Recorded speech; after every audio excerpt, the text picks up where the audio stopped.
Guys, welcome back to my channel. This time I have come up with science part 1, which is chemistry, and the chapter name is periodic classification of elements. This I have figured out in two parts, which is part 1 and part 2. In this part 1, the contents will be Dobrynin's triads, Newton's law of octaves, Mendel's periodic table, and modern periodic table. These are the contents, but in part 1 we are talking about only the top three, one which is Dobrynin's triads, Newton's law of octaves, and Mendel's periodic table. So let's go to the first one, which is Dobrynin's triads. He was the first to organize elements by their properties. He grouped them in groups of three called triads. Means three. On social media we call it as trio or like classic three and all. So Dobrynin named it as triad. So this is the main part. You have to learn the law. The law states that when elements are placed in the ascending order of atomic masses, groups of three elements having similar properties are obtained. In this, Dobrynin used atomic mass as a chemical property to place the elements. Okay, and the atomic mass of the middle element of the triad is equal to the mean of the atomic masses of the other two elements of the triad. मतलब क्या, जो बीच में का जो ये था element, इसका जो एटॉमिक मास था वो फर्स्ट और थर्ड एलिमेंट का मीन था. So let's check with example. Lithium में क्या है, लिथियम सोडियम और पोटेशियम लिया है, which is 7, 23 and 39 atomic masses respectively. So lithium और पोटेशियम का 7, 39 को ऐड करके and by taking the mean we will get Na23. So sodium का 23 एटॉमिक मास नंबर और मीन मैच हो गया है. सो ये कंफर्म, मतलब it's true.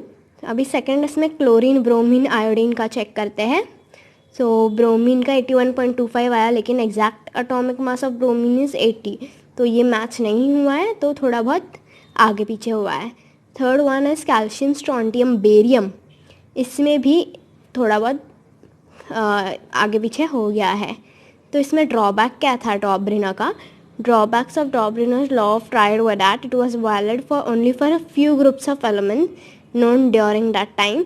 Also, with more accurate measurements of atomic masses showed that mid element of triad did not really have the mean value of the sum of the two other elements of the triad. मतलब क्या, अभी आप यहाँ पे first इसमें पूरा exam exactly match हो गया है, लेकिन क्लोरीन, ब्रोमीन, आयोडीन के इसमें 1.25 का डिफरेंस है और कैल्शियम, स्ट्रोंटियम, बेरियम में 0.5 का डिफरेंस है. तो इट इज़ंट एग्जैक्टली मैच्ड, तो इसलिए ये डॉब्रिनस ट्रायड नहीं हुआ.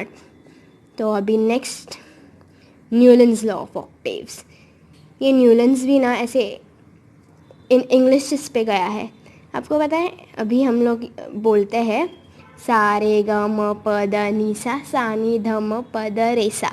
तो ये कैसे अपने ऑक्टेव्स है इंडियन, तो वैसे ही इसने न्यूलैंड ने दिमाग चलाया. अभी देखते कैसे. न्यूलैंड ने एटॉमिक मास को ही के बेसिस पे ऑक्टेव्स का टेबल बनाया. इसके बाद ही arrange the elements known at that time in an increasing order of atomic masses. इसने increasing order of atomic masses में अरेंज किए. और इसमें डॉब्रिनर ने क्या किया था, ट्रायड लिए थे मीन वाला. ठीक है, और ये इसमें ये डिफरेंस है. फिर he found that every 8 element had a property similar to those of first. मतलब क्या, अभी हम लोग बोलते हैं सा रे ग म प द नि सा, सा नि ध म प द रे सा, मतलब सा फर्स्ट और 8 में आता है. तो उसी तरह न्यूलैंड ने क्या बोला कि बाबा फर्स्ट जो एलिमेंट है और जो लास्ट एलिमेंट है वो दोनों की प्रॉपर्टी सेम है. ऐसे therefore he called the similarity observed in the 8th and first element as law of octaves. लेकिन लिमिटेशंस बहुत मिले, क्योंकि वो जो लॉ है वो सिर्फ कैल्शियम तक एप्लीकेबल था. The properties of the new elements discovered later on did not fit in Newlands law of octaves.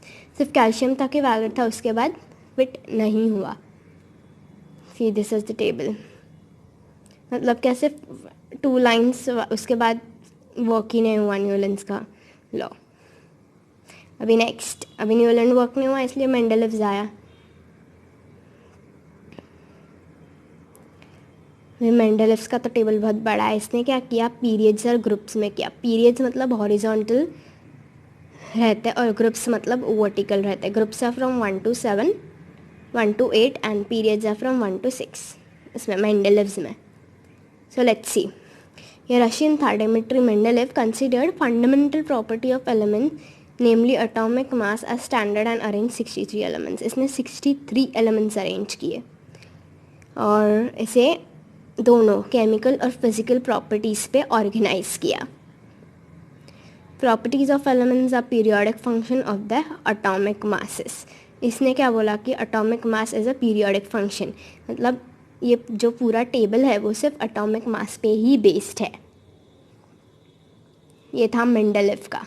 इसके मेरिट्स देखते हैं। अभी मेंडलीव का क्या मेरिट था, atomic masses of some elements were revised so as to give them proper place in periodic table।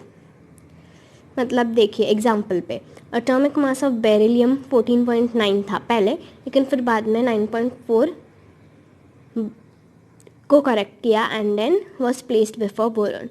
तो इसमें क्या हुआ, जब इसने एलिमेंट्स रखे थे तब उसने एलिमेंट्स के जो रॉन्ग एटॉमिक मासेस थे उनको करेक्ट करके बराबर प्लेस कर दिया। He revised it to give them proper place in periodic table. ये एक मेरिट था। दूसरा मेरिट, मेंडलीव ने वैकेंट प्लेसेस रखे थे जो फ्यूचर में डिस्कवर हो सकते थे एलिमेंट। तो उसने ऐसे ईका बोरोन, ईका सिलिकॉन, ईका एल्यूमिनियम ऐसे नाम दे के रखे थे, लेकिन लेटर वो स्कैंडियम, गैलियम, जर्मानियम के नाम से डिस्कवर हो गए थे। ये सेकंड मेरिट। अभी third merit, there was no place for noble gas in his original table, but later these gas were discovered. Mendeleev created zero group without disturbing the periodic table. तो noble gases के लिए जगह नहीं थी इसके periodic table में, but जब letter discover हुए तो उसने ज़ीरो ग्रुप क्रिएट किया without disturbing the periodic table. तो ये 3 मेरिट्स थे मेंडलीव्स के। अब देखते हैं demerits. Demerits. The atomic mass number of cobalt and nickel is same, therefore there was confusion regarding the sequence. इनके मासेस नंबर सेम थे तो कौन सी जगह किसको देनी है इसका कन्फ्यूजन था। Then isotopes were discovered late. To put for the isotopes have same chemical properties but different atomic masses. तो इधर भी जगह का प्रॉब्लम ही था बिकॉज आइसोटोप्स बहुत लेट डिस्कवर हुए थे, तो मेंडलीव का नहीं वर्क हुआ। Then next, demerit, when the elements are arranged in an increasing order of atomic masses, the rise in the atomic mass does not appear to be uniform. Therefore, तो अभी क्या हुआ कि बाबा एटॉमिक मास जब increase होता है तब एक अपन सीक्वेंस लगते कि बाबा 1 का डिफरेंस है, 2 का डिफरेंस है। तो इसमें क्या था, इसमें ऐसे कुछ यूनिफॉर्म डिफरेंस नहीं नज़र आ रहा था। तो उसको मतलब मेंडलीव थॉट कि बाबा बीच में एलिमेंट आ सकता है कि नहीं, तो प्रेडिक्शन का थोड़ा प्रॉब्लम हो गया था। तो इसलिए it was not possible to predict that how many elements could be discovered between 2 heavy elements. ये था third demerit. Then next demerit, position of hydrogen was a demerit. Hydrogen show similarity with halogen. अभी hydrogen को कौन सी जगह देनी चाहिए वो confusion था क्योंकि वो हैलोजन्स के साथ सिमिलर है। उसी तरह अल्कली मेटल्स के साथ भी सिमिलैरिटी दिखाता है, इसलिए on considering this position this properties the correct position of hydrogen couldn't be decided. क्योंकि उसकी सिमिलैरिटीज़ हैलोजन्स के साथ भी थी और अल्कली मेटल्स के साथ भी थी, तो उसे कहाँ प्लेस किया जाए, क्योंकि इसका टेबल मेंडलीव का फिजिकल और केमिकल प्रॉपर्टीज़ पर डिपेंड है, तो उसे दोनों प्रॉपर्टीज़ देखने पड़ते हैं, इसलिए हाइड्रोजन का जगह फिक्स नहीं हुआ। तो ये था part 1। In part 2 I discuss about modern periodic table which is पूरा रिफॉर्म एंड पूरा डीप में सिखाने वाली हूँ पार्ट 2 में। अगर आपको मेरा ये पार्ट 1 पसंद आया हो तो do like, share and subscribe, और प्लीज़ अपने फ्रेंड्स को शेयर कीजिएगा, नॉलेज स्प्रेड कीजिएगा। And I hope you have liked it and stay tuned for the next one. And so this is the end here. I hope all of you have understood, and on top of it, if you guys have any doubts, do post it in comment section, and also stay tuned for next topic, which will be very interesting, that is modern periodic table. So thank you. Goodbye.